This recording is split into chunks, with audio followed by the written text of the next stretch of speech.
Based in Shenzhen, lighting up the Bay Area. On April 27, 2026. Created with passion by FILMBASE, the largest circular transparent giant screen in Guangdong Province has officially landed on the Yunli Ferris Wheel in Bantian, Longgang, Shenzhen, with a diameter of 42 meters and a total area of 1,385 square meters. It defines a new outdoor landmark with its ultimate scale, super transparent field of view, high-definition presentation.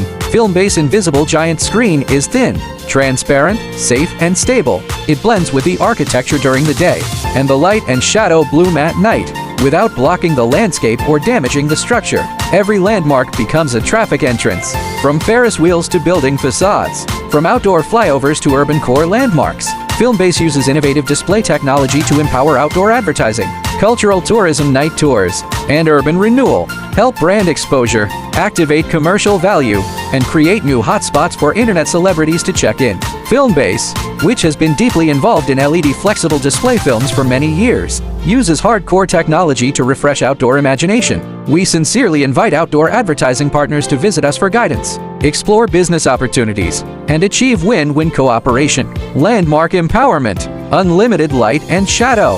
FILMBASE looks forward to creating a new world together with you.